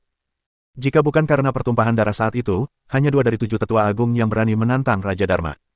Sejujurnya, kedua Raja Dharma, 3 keluarga agung, dan 7 tetua memiliki garis keturunan yang rumit dan saling terkait. Adakah keluarga yang belum pernah menderita kematian di tangan orang suci? Masing-masing dari mereka memiliki utang darah. Sekarang setelah Sang Santo pergi, tak apa-apa jika Situkin tetap diam, dan semua orang menutup mata. Tapi dia masih ingin memengaruhi situasi di dalam gereja. Raja Dharma Zuo dan kedua tetua melampiaskan amarah mereka padanya. Kita semua telah menderita amarah ini selama 20 tahun. Xie Yuan mengepalkan tangannya saat mendengar ini, merasa khawatir dan tidak berdaya. Dia telah melihat banyak orang berselingkuh dari orang tua mereka, tetapi ini pertama kalinya Xie Yuan melihat seseorang berselingkuh tanpa lelah dari putrinya selama 20 tahun. Ibu mertua ini. Yunsing melirik ekspresinya dan menghiburnya. Kalian tidak perlu terlalu khawatir. Para petinggi itu tidak mengambil tindakan secara pribadi. Pertama, mereka tidak ingin menindas yang lemah. Kedua, mereka ingin saling mengawasi, karena takut pihak lain akan memanfaatkan kesempatan ini untuk menimbulkan masalah. Ketiga, itu karena kekuatan Situkin. Ekspresi aneh muncul di wajah Yunsing. Meskipun mereka tidak mengambil tindakan, mereka semua mengirim Grandmaster mereka, Grandmaster tingkat tinggi, tentu saja, ke rumah gadis suci untuk menimbulkan masalah bagi Situkin. Keesokan paginya, 3 mayat ditemukan tergeletak di luar istana. Ketiga Grandmaster itu semuanya pria dan wanita yang cakap di bawah ketiga Master, tangan kanan mereka. Dan dengan karakter Santa Lady. Itu, dia tidak punya bawahan lain di mansion, hanya aku, seorang pelayan setia. Xie Yuan meliriknya ketika mendengar ini, berpikir bahwa tidak ada orang lain yang menginginkannya. Mengingat temperamennya dan utang pembunuhan yang ia tanggung saat tumbuh dewasa, hanya si Tuan yang bisa menerimanya. Yunsing tampaknya melihat apa yang dia pikirkan, berhenti sejenak, dan berkata, Tuanku selalu baik padaku. Sekarang setelah beliau tiada, hanya aku yang tersisa untuk mengurus putrinya. Aku dan kekasih kecilmu sudah tinggal bersama. Haha, beliau banyak bercerita tentangmu. Mau dengar lebih banyak? Petik 2 titik. Mari kita mulai bisnisnya dulu. Wajah Xie Yuan menjadi gelap dan dia menghentikan Yunsing dari bubar. Yunsing terkekeh dan melanjutkan. Sang Santa meninggalkan warisan yang unik untuknya. Aku tidak tahu apa itu, lagi pula, aku bukan putri kandungnya. Yah, tidak salah memanggilnya ibu. Tapi meskipun aku hanya mengajarinya secara pribadi untuk waktu yang singkat, kekuatan Situkin meningkat begitu cepat sehingga aku bahkan tidak menyadarinya. Sampai dia sendirian membunuh 3 Grandmaster yang kuat, dan dunia di luar surga terguncang. Tapi ini bukan hal yang baik. Ketiga pria hebat itu sepertinya teringat pada Santa di masa mudanya. Kurasa mereka takut Situkin akan menjadi Santa kedua. Lalu, dunia di luar surga tiba-tiba menjadi sunyi. Mereka berhenti saling bertarung dan malah mulai merencanakan sesuatu, jelas-jelas mengincar Nona Qinmu. Namun, tak seorang pun berani menyerang lebih dulu. Namun, aku bisa mencium atmosfer suram dan mematikan itu dengan jari kelingkingku, dan suasana itu semakin menyedihkan setiap hari. Aku tak tahu harus bilang dia seperti ayah atau ibunya. Dia masih setegas batu sampai sekarang. Tapi bagaimana mungkin dia, sendirian bersamaku, mengalahkan begitu banyak orang? Itulah sebabnya aku bergegas mencarimu. Oh, dia masih ragu-ragu dan tak ingin menyeretmu bersamanya, tapi aku tak ingin mati bersamanya, jadi kau harus ikut. Kita sudah sampai, apakah kamu siap? Saat Yunsing berbicara, dia telah mendarat di sebuah bukit kecil di luar prefektur Yunsu. Xie Yuan mengikutinya ke dalam gua di tebing, mengerutkan kening dan bertanya. Terakhir kali, tidak bisakah kita cari desa kecil saja? Kenapa lama sekali? Aku bisa melakukannya kapan saja. Itu bukan sesuatu yang kami temukan secara acak, meskipun kau tidak akan mengerti bahkan jika kukatakan. Tapi kita jelas tidak bisa menggunakan jalur normal yang kita gunakan terakhir kali. Yunsing dengan cepat mengetuk beberapa kali di dalam gua, dan sebuah formasi muncul. Dunia luar berada di bawah darurat militer. Jalur normal telah ditutup, dan orang-orang penting menjaganya dengan ketat. Namun, ini pengecualian. Ini adalah jalur yang dibuka khusus oleh Bunda Maria. Hampir tidak ada yang tahu tentangnya. Jalur ini mengarah langsung ke kediaman Bunda Maria. Aku keluar dari sini. Xie Yuan memandangi formasi rumit di sekitarnya, yang jelas lebih canggih daripada formasi teleportasi 4 simbol kecil yang pernah digunakan Yun Xing sebelumnya. Ia pun merasa sedikit terkejut. Apakah masih ada formasi yang dibentuk oleh Bunda Maria di sini? Dia menoleh dan tiba-tiba menemukan bahwa dia dapat langsung melihat sebagian besar prefektur Yunzu dari pintu masuk gua, dan tentu saja dia juga dapat melihat istana Pinky di prefektur Yunzu. Yun Xing telah menyelesaikan pengaturannya dan berdiri di tengah formasi. Tempat ini dekat dengan prefektur Yunzu, kan? Kedua sisinya juga terhubung dengan istana Pinky. Tunggu apa lagi? Cepat masuk. Desaknya, matanya dicat dengan bayangan mata ungu yang disinai cahaya formasi, tampak jernih dan menawan. Xie Yuan berbalik, berjalan memasuki formasi, dan berdiri berdampingan dengan Yun Xing. Gelombang cahaya putih memenuhi penglihatannya, dan Xie Yuan merasakan dirinya ditelan oleh formasi itu, diikuti oleh perasaan pusing yang tidak asing lagi. Dia sempat terhanyut. Pertama kali dia merasakan formasi teleportasi adalah ketika Mu Chaoyun menyelamatkannya. Tapi sekarang aku tidak tahu di mana Mu Chaoyun berada, dan apakah dia aman. Namun setelah beberapa saat, perasaan terlempar ke pusaran air perlahan mereda dan berangsur-angsur tenang. Tubuh Xie Yuan tenggelam dan dia mendarat di tanah yang kokoh lagi, dan dia menyadari bahwa dia telah mencapai ujung lain dari lorong itu. Dia membuka matanya dan mendapati dirinya berada di sebuah ruangan antik.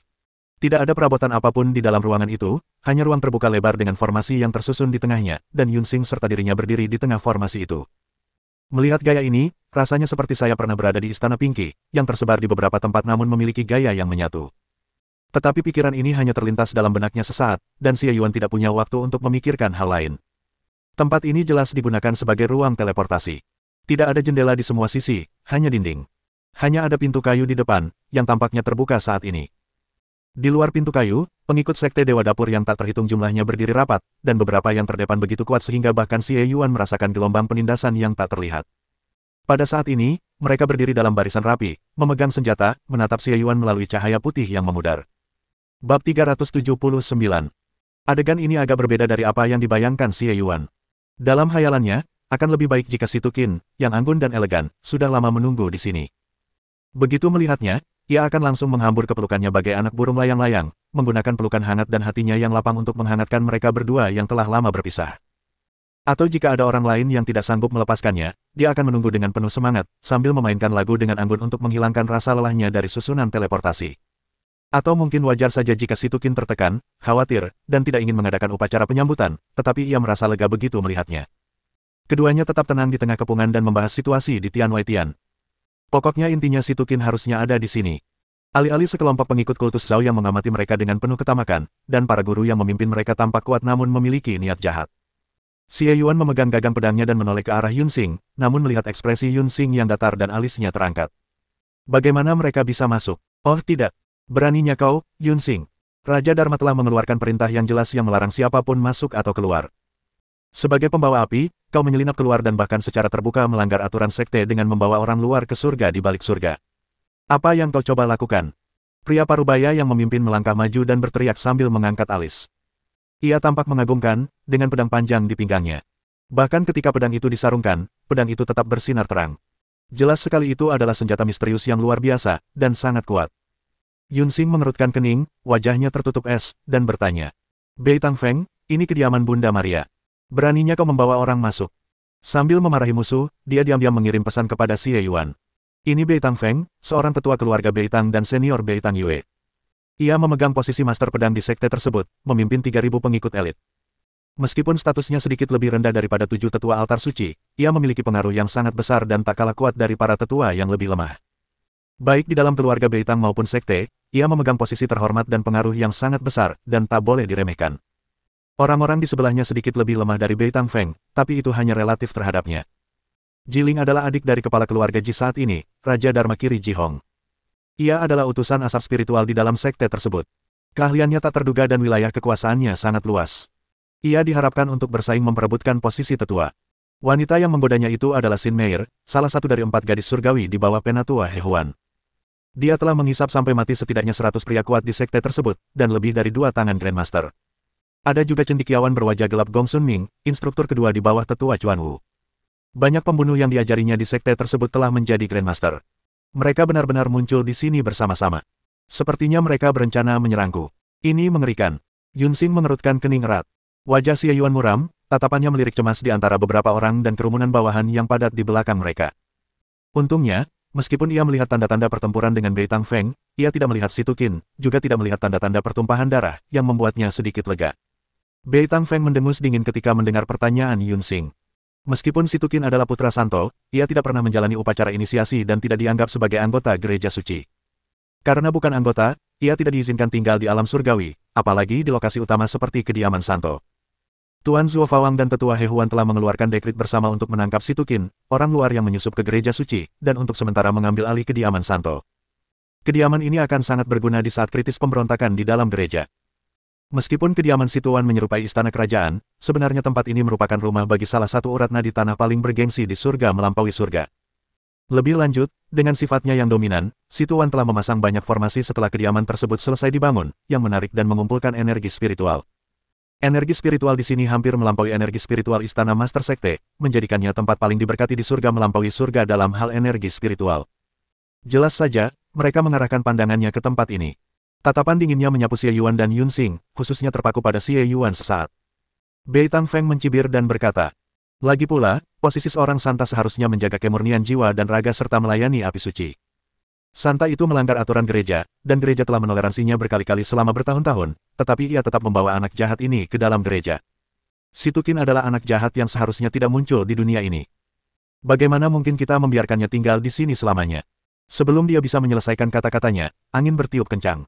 Xie Yuan tiba-tiba muncul di depan Bei Tangfeng, dan tidak seorang pun dapat melihat bagaimana dia muncul. Di mana Situkin? Suaranya rendah dan tenang, tetapi semua orang di sekitarnya dapat mendengar gelombang yang mengamuk tertahan di bawah ketenangan itu, seolah-olah akan menenggelamkan Bei Tangfeng di saat berikutnya. Lapangan tiba-tiba menjadi sunyi dan suasananya menjadi samar.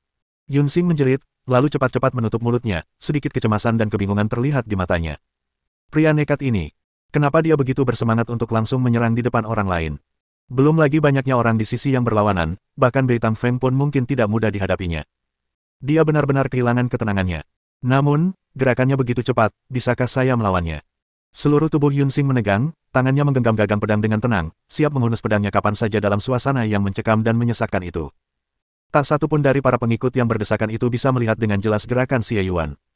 Mereka hanya melihat kilatan cahaya di depan mata mereka, dan ada satu orang lagi di depan formasi, yang menyebabkan sedikit keributan.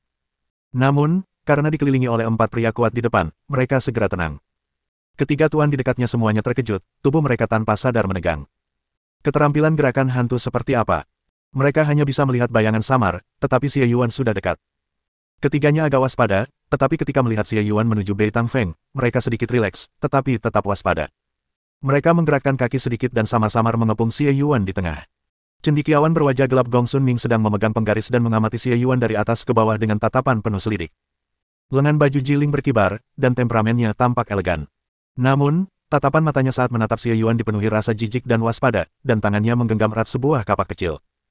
Xin Meir, yang mengenakan gaun istana berbelahan tinggi yang memperlihatkan sebagian besar daging putih di dadanya dan seluruh kakinya yang bulat dan panjang dari samping, menatap Xie Yuan dengan penuh minat, matanya bergerak-gerak, memperlihatkan ekspresi ketertarikan dan bahkan hasrat.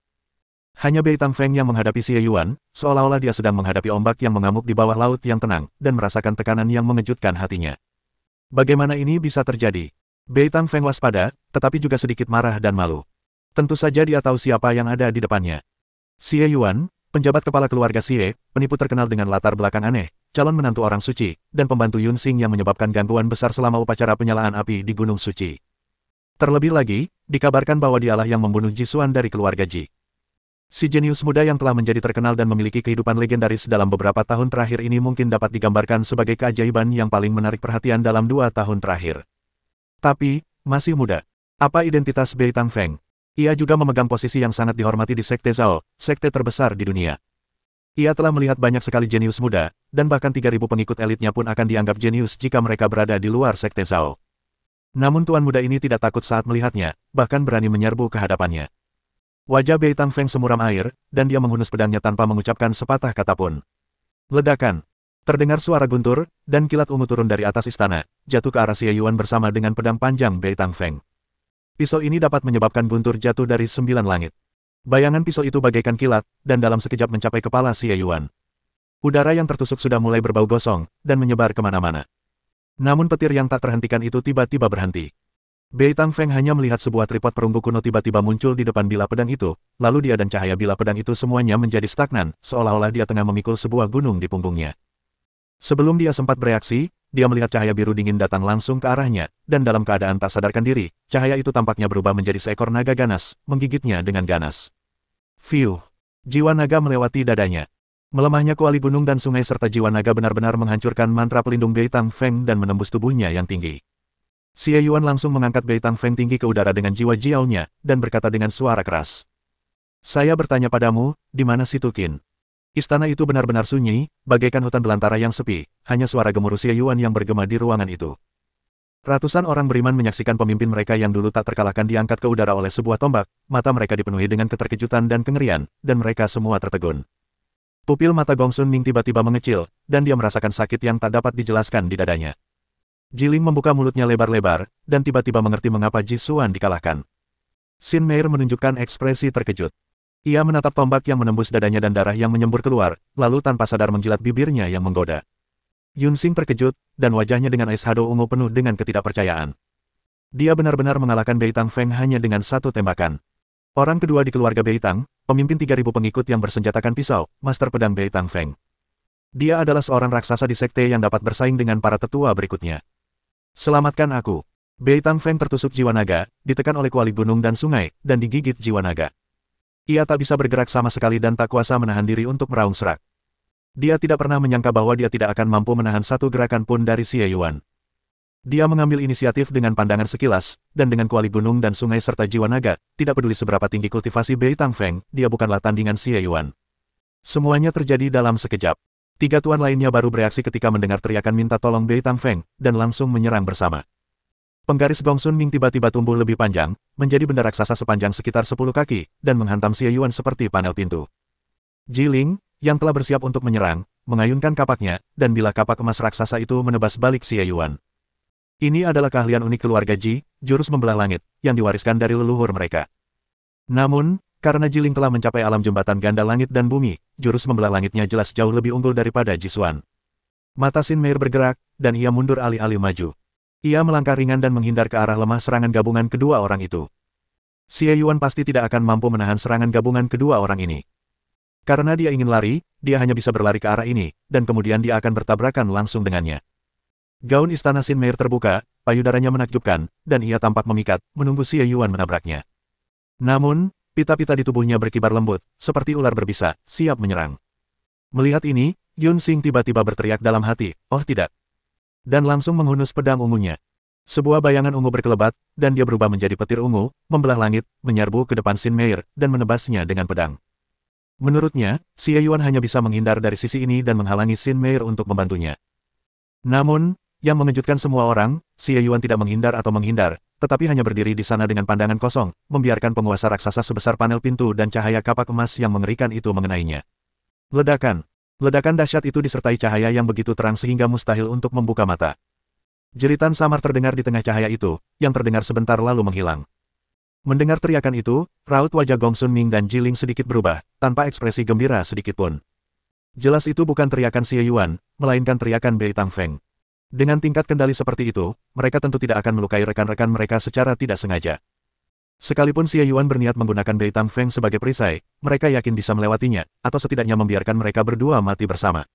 Dengan cara ini, Xie Yuan tentu saja tidak berani bertindak gegabah. Namun, tepat pada saat penyerangan, keduanya tiba-tiba menyadari bahwa Xie Yuan telah berubah menjadi Bei Tangfeng yang terluka parah dan tak berdaya. Kejadian itu terjadi dalam sepersekian detik, membuat mereka tak mampu bereaksi. Awalnya, Bei Tangfeng belum mati. Meskipun serangan Xie Yuan sangat kuat, Bei Tangfeng memiliki keterampilan yang kuat dan harta penyelamat yang luar biasa. Ia masih bisa menunggu bantuan mereka selama ia masih bernapas. Namun, ia baru saja terkena tombak dao pembakar langit dan penghancur, lalu diserang oleh 2 orang sekaligus. Belum lagi Bei Tangfeng, bahkan Raja Dharma kiri dan kanan pun pasti sudah tak bernyawa saat ini. Gong Sun Ming dan Jiling tampak serius, tetapi mereka sempat bingung. Mereka tidak mengerti apa yang terjadi dan kemana Xie Yuan pergi. Hanya Xin Meir, yang pernah menjalin hubungan secepat kilat dengan Yun Xing, yang mengingat sesuatu dan berteriak. Visi. Lihat ke atas. Istana surga memiliki banyak teknik rahasia, pandai dalam kultivasi ganda, dan juga pandai dalam ilusi, jadi dialah orang pertama yang menemukan petunjuknya. Gongsun Ming, Jiling, dan banyak pengikut lainnya yang tampak kebingungan dalam pertempuran tingkat ini tanpa sadar mendongak dan mendapati sesosok muncul di udara. Itu adalah Xie Yuan. Entah kapan ia muncul di langit. Tombak perkasa itu kini berada di punggungnya, dan ia memegang kapak raksasa di tangannya. Dia memegang kapak itu dengan kedua tangannya dan mengangkatnya tinggi-tinggi, jelas-jelas mulai membangun momentum. Sebuah bayangan besar muncul di belakang Xie Yuan, seperti roh raksasa yang memegang kapak pembelah gunung, dan dengan cepat mengambil bentuk. Dia menyerang dengan marah dan menggunakan teknik kapaknya yang terkuat sejauh ini, bahkan memunculkan bayangan gambaran dewa, yang samar-samar merupakan penampilannya sendiri. Tatapan mata Xie Yuan dingin dan tajam, auranya telah mencapai puncaknya, bahkan melampauinya. Ia lalu menebas kapaknya. Serang dengan segenap kekuatanmu, Huasan. Bayangan raksasa itu menebas kapak itu pada saat yang sama, dan kapak besar sebesar gunung itu tampak jatuh perlahan tetapi sebenarnya cepat, mendarat di posisi Gongsun Ming dan Jiling berada. Ekspresi Gongsun Ming dan Jiling berubah drastis, rambut dan janggut mereka menari-nari liar. Sebelum kapak itu sempat mengenai mereka, senjata spiritual pelindung mereka meledak satu persatu. Gongsun Ming melihat ia akhirnya menjauh dari pusat. Ekspresinya berubah beberapa kali, dan tiba-tiba ia mengaktifkan mantra. Cahaya merah menyala, dan ia langsung melesat beberapa kali lebih cepat dari sebelumnya, mundur dari bilah kapak yang seolah mampu membelah langit. Bajingan tua. Mata Jiling memerah saat dia menghadapi bilah kapak yang kekuatannya tak terhitung banyaknya dibandingkan dengan jurus penembus langit miliknya. Dia berteriak dan dengan putus asa memegang kapak kecil di tangannya, menghadapi gunung yang mendesak. Gemuruh. Istana itu dipenuhi dengan cahaya yang berkedip-kedip, dan formasi inti beroperasi secara otomatis, melindungi bangunan-bangunan di dalam istana. Sebuah parit yang dalam muncul di tengah halaman, tetapi di tempat lain hanya tiang-tiangnya yang bengkok, tanpa kerusakan besar. Namun, orang-orang beriman tidak menikmati perlakuan seperti itu. Sekalipun mereka tidak berhadapan langsung dengan kapak raksasa itu, lebih dari separuh dari mereka terbunuh atau terluka, dan mereka pun terbaring, seolah-olah baru saja mengalami pertempuran berdarah yang menelan kekalahan telak. Meskipun Gongsun Ming berhasil lolos, ia masih terdampak dan terlempar beberapa kaki jauhnya, menabrak pilar koridor. Wajahnya memucat dan ia akhirnya bisa bernapas kembali. Yunxing dan Xin Meir yang bertarung dengan sengit, sudah melihat kesempatan dan diam-diam menghentikan pertarungan, mundur 3 langkah, tetapi mereka masih bisa merasakan tanah bergetar di bawah kaki mereka, dan mereka berdua ketakutan. Adapun Jiling. Dia tergeletak di tengah retakan tanah, berlumuran darah, pakaiannya compang camping, dadanya naik turun dengan hebat, dan dia lebih banyak menarik napas daripada mengembuskannya. Xie Yuan berdiri tinggi di udara, memegang kapak raksasa yang masih menyala di satu tangan, perlahan mengamati asap tebal dan meratap di bawah. Dia akhirnya memusatkan pandangannya pada Gongsun Ming yang gemetar dan Xin Meir yang tegang, dan bertanya dengan suara berat seolah-olah itu berasal dari dunia bawah. Saya akan bertanya sekali lagi. Di mana si Tukin? Bab 380. Di dalam istana, Yunxing, Xin Meir, Gongsun Ming, dan para pengikut yang masih hidup semuanya mengangkat kepala dan menatap Xie Yuan dengan kaget yang berdiri di udara. Keterampilan kapak macam apa itu? Saat kapak raksasa itu muncul, semua orang menjadi sangat gugup dan tidak punya keyakinan untuk melawan sama sekali. Kapak ini benar-benar dapat membelah gunung. Bahkan seorang guru seperti Jiling pun tak berdaya. Satu pukulan bahkan mengenai sebagian besar umat beriman yang berkumpul di sana, menyebabkan banyak korban dan kekacauan. Gongsun Ming melirik retakan yang tidak terlalu besar di tanah dan kelopak matanya berkedut. Meskipun jejaknya tampak tak sebesar itu tak sebanding dengan kekuatannya. Belum lagi para master yang hadir, bahkan para pengikut elit pun bisa menciptakannya, tetapi itu tak akan pernah dilakukan di istana ini. Para petinggi sekte tahu bahwa Si Tuan menganggap istana sebagai area terlarang, melarang siapapun menginjakan kaki di dalamnya. Tentu saja, sebuah formasi kuat telah didirikan di sana, seperti yang baru saja mereka saksikan. Formasi pelindung seperti itu memungkinkan rumah besar ini menahan serangan dari seorang Grandmaster tanpa hancur. Meskipun serangan Xie Yuan jauh dari menghancurkan tempat ini, serangan itu mampu meninggalkan retakan di tanah di bawah perlindungan tersebut. Dengan kekuatan seperti itu, Gongsun Ming yakin ia tak akan mampu menahan atau memanfaatkannya. Bukan hanya dia, tetapi juga Bei Tangfeng, Jiling dan Xin Meir, tidak ada seorang pun di sini yang bisa menggunakannya. Pantas saja kedua orang itu hanya bisa bertahan kurang dari satu gerakan. Xie Yuan ini benar-benar menakutkan. Merasakan tatapan tajam Xie Yuan, Gongsun Ming, meskipun hanya terluka ringan, sudah agak ketakutan. Ia bergidik dan berkata dengan suara serak. Aku tidak tahu. Xie Yuan mengerutkan kening, dan langsung mengangkat kapaknya lagi, menyebabkan Gongsun Ming berseru kaget. Aku benar-benar tidak tahu. Kami masuk hanya karena kami menyadari wanita itu tidak ada di rumah besar. Xie Yuan menghentikan kapaknya dan mengalihkan pandangannya ke arah Xin Meir. Apakah kamu serius? Xin Meir menghadapi Yunxing sambil tetap sangat waspada. Melihat Xie Yuan bertanya, tubuhnya yang halus bergetar dan ia mengeluarkan suara lembut dan menawan. Saya mengikuti mereka karena saya mendengar mereka berkata begitu. Lalu apakah kamu tahu kemana dia pergi? Xie Yuan terus bertanya. Xin Meir menggelengkan kepalanya dan terkekeh, suaranya seperti pembicaraan mimpi. Kalau mereka tahu, mungkin mereka tidak akan datang ke sini. Nah, kenapa Patriark Xie terjerat dengan seorang gadis kecil? Kenapa kau tidak melihatku? Bagaimana mungkin bentuk tubuh dan penampilanku lebih rendah darinya? Selama kau bersedia, aku bersedia melayanimu di ranjang. Barulah kau akan mengerti betapa indahnya berada di ranjang. Gadis berambut kuning itu tidak akan pernah memberimu pengalaman seperti itu, sama sekali. Ia sengaja atau tidak sengaja membusungkan dadanya. Gaun istananya sudah terbuka, memperlihatkan seluruh belahan dadanya. Dadanya yang membusungkan ini bahkan memperlihatkan sedikit rona merah, yang samar-samar terlihat, membuat para pengikut di halaman menelan ludah mereka tanpa sadar. Sekalipun mereka dikepung oleh mayat-mayat rekan mereka dan beberapa dari mereka bahkan terluka parah, mereka sama sekali tidak mampu menahan pesona yang disingkapkan oleh Xin Meir dan mata mereka tertuju padanya. Yun Xingdu merasa sedikit pusing, lalu langsung mengerutkan kening. Pesona Xin Meir sungguh menakjubkan, memikat pria maupun wanita. Xie Yuan mungkin lebih kuat darinya, tetapi pesonanya terhadap pria seperti ini adalah cara jitu untuk mengalahkan yang kuat dengan yang lemah. Ia mengangkat pedangnya, berniat menggagalkan mantra Xin Meir. Meskipun ia masih muda dan lebih lemah daripada para master yang hadir, ia masih mampu melawan Xin Meir untuk sementara waktu. Namun, sebelum Yun Xing sempat bergerak, Xie Yuan sudah mengangkat kapaknya, dan seketika bayangan kapak besar muncul di belakangnya. Dia bersikap seolah-olah tidak terjadi apa-apa, bahkan menunjukkan ekspresi jijik. Dengan teknik ilusi surgawinya yang telah disempurnakan dan kesadaran spiritualnya yang telah mencapai puncak jembatan kembar langit dan bumi, bagaimana mungkin dia bisa terpikat oleh pesona Xin Meir? Bila kapak raksasa itu dengan cepat mengeras dan menghantam Xin Meir, membuatnya membeku total. Detak jantungnya langsung mencapai batasnya. Ia merasakan bayang-bayang kematian membayanginya. Pipi Xin Meir memerah, dan tiba-tiba ia menjerit nyaring. Kemudian tubuhnya berubah menjadi gumpalan asap dan ia langsung melarikan diri dari istana Pangeran Pinky. Yun Xing berada dekat dengan Xin Meir. Melihat bilah kapak sebesar gunung itu, sulit untuk membedakan apakah kapak itu ditujukan kepada Xin Meir atau dirinya sendiri. Ia tak kuasa menahan diri untuk berteriak. Tenang. Jangan potong aku. Melihat ini, Xie Yuan tidak ragu-ragu, melainkan memutar bilah kapaknya dan menekan ke arah Gong Sun Ming. Mata Gong Sun Ming menyipit, dan dia langsung merasakan suasana hati Jiling saat ini. Dia terluka ringan dan selangkah lebih lambat dari Xin Meir, tetapi untungnya, kekuatan Huasan tidak ditujukan padanya pada awalnya. Maka Gong Sun Ming mengeluarkan jimat lainnya, yang terbakar hebat, lalu berubah menjadi cahaya merah dan melarikan diri dengan putus asa. Dia dapat merasakan tekanan gunung yang mendekat dengan cepat, dan ketajaman yang mengerikan itu menyebabkan pakaian di punggungnya robek, dan dia tidak dapat menahan perasaan merah padam. Gong Sun Ming tiba-tiba menyemburkan darah dari ketujuh lubangnya dan memperlihatkan kecepatan tercepat dalam hidupnya, melarikan diri dari jangkauan kapak raksasa itu sebelum kapak raksasa itu menebasnya. Ledakan. Akibat dari bilah kapak emas itu berada tepat di belakangnya, dan gelombang udara yang besar itu tiba-tiba melemparkannya seperti layang-layang yang talinya putus. Dia masih berada di udara ketika tubuhnya tiba-tiba berbalik dan terbang menjauh dari istana Pangeran Pinky. Bumi mulai berguncang, dan lampu warna-warni mengalir ke seluruh istana, melindungi bangunan-bangunan. Namun, meskipun demikian, ada retakan lain sedalam sekitar 3 meter di halaman, dan 9 dari 10 orang percaya yang bergegas masuk tewas. Hanya beberapa yang sangat beruntung dan berdiri jauh yang nyaris selamat, tetapi mereka juga menderita luka serius. Yun Xing menatap Xie Yuan dengan tatapan kosong, tak dapat berkata apa-apa. Dengan 1 tombak dan 2 kapak, 2 dari 4 tuan yang dipimpin Bei Tang Feng terbunuh dan 1 orang terluka parah. Bahkan jika Xin Meir lolos, dia mungkin tidak akan mengalami kesulitan jika dia mengaktifkan teknik rahasia. Butuh beberapa saat bagi Yun Xing untuk kembali sadar, dan wajahnya masih penuh ketidakpercayaan. Bei Tang Feng, Jiling, Gong Sun Ming, Xin Meir. Xie Yuan bukan dia, jadi dia tidak tahu banyak tentang orang-orang ini. Namun, ia tumbuh besar di surga melampaui surga dan telah mendengar nama-nama guru besar yang kuat ini sejak kecil. Mereka bahkan pernah menjadi tujuan kultivasinya. Keempat orang ini bukan pengikut biasa, juga bukan penguasa dewa dapur biasa.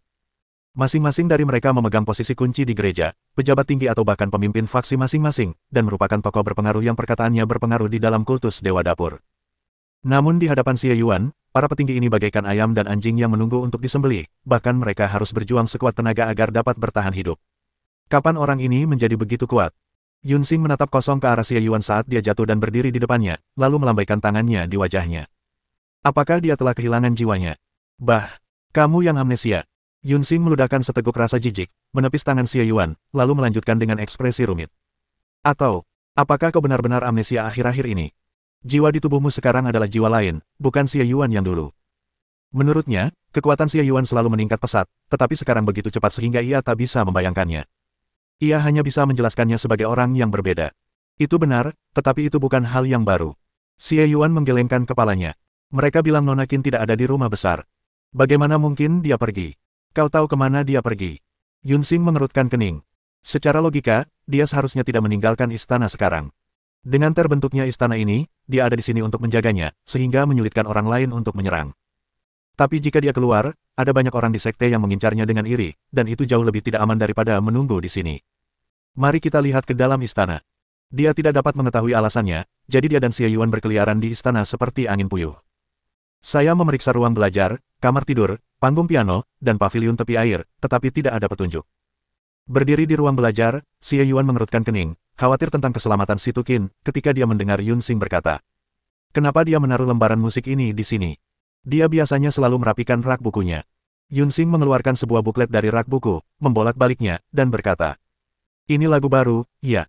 Santai banget, ya. Tunjukkan padaku. Xie Yuan merebut lembaran musik dari tangan Yun Xing, menyebabkan Yun Xing berteriak. Kenapa kamu terburu-buru? Apa kamu jadi teringat seseorang saat melihat sesuatu? Xie Yuan melihatnya sejenak, matanya berangsur-angsur cerah, dan dia tiba-tiba berteriak. Jadi begitu. Kemudian dia segera mencarinya di rak buku. Ia mengidentifikasi arahnya, menghitung urutannya, lalu mengeluarkan sebuah buku.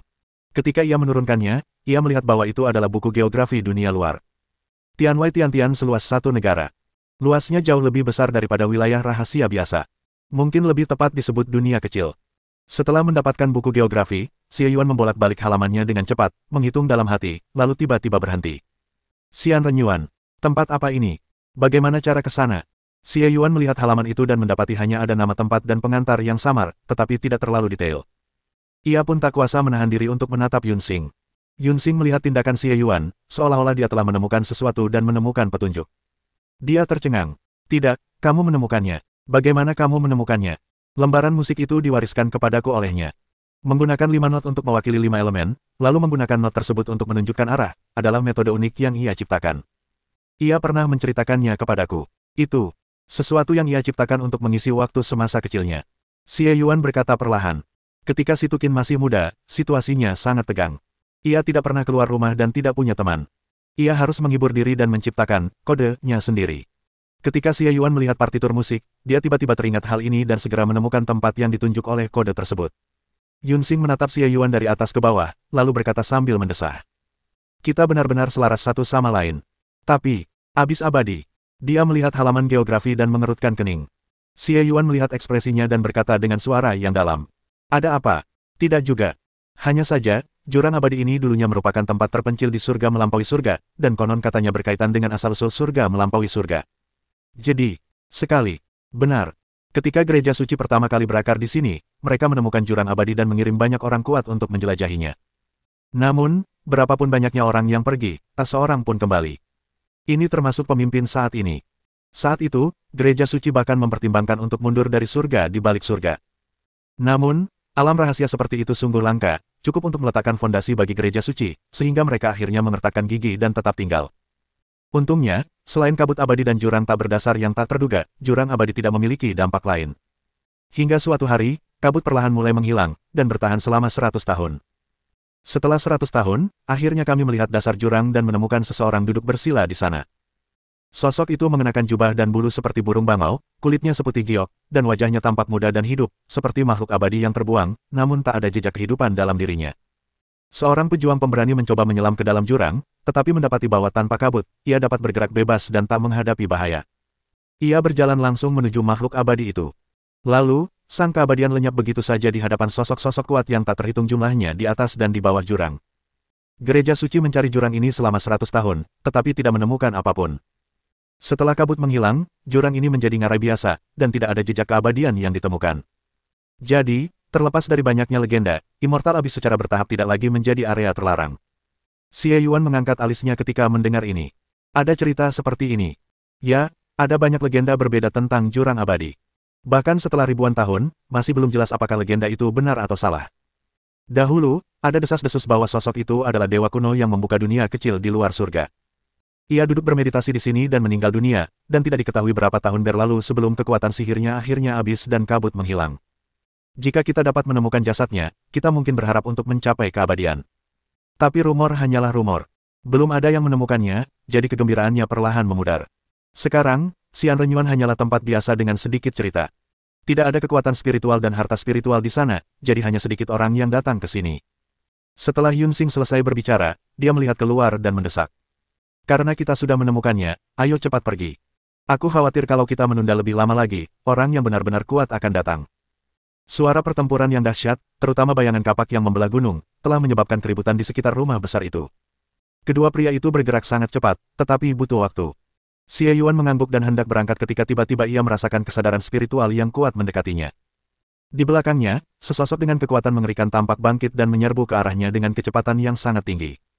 Yunxing juga merasakan momentum itu, wajahnya menjadi pucat, dan dia berkata dengan nyaring. Pergi. Xie Yuan merasakan kesadaran spiritual datang lebih dulu, seperti tombak panjang, menusuknya dengan ganas. Pemilik kesadaran spiritual itu jelas-jelas mengolah teknik rahasia kesadaran spiritual yang langka, tetapi Xie Yuan sama sekali tidak takut dan dengan berani menghadapi serangan itu dengan kesadaran spiritualnya yang kuat. Raungan sunyi terdengar di kehampaan, merupakan suara kesadaran spiritual yang saling beradu. Xie Yuan bergidik, wajahnya memucat, dan dia mundur selangkah. Namun, ia hanya menggelengkan kepala dan tersadar. Kesadaran spiritual yang sedang menyelidikinya tiba-tiba surut, seolah terbakar oleh api yang berkobar, dan jelas tidak lebih baik dari Xie Yuan. Xie Yuan melirik cakrawala dan melihat seorang lelaki tua berjubah lebar dan berlengan panjang berlari ke arahnya dengan kecepatan tinggi. Ia mengamatinya dari kejauhan. Xie Yuan memperhatikan lelaki tua itu dari atas ke bawah, dan setelah memperhatikan senjatanya, dia menyipitkan matanya sedikit, tiba-tiba tersenyum padanya, lalu menggendong Yunxing dalam pelukannya, dan dengan semburan sihir Tianyin, dia menghilang dari tempat itu dalam sekejap.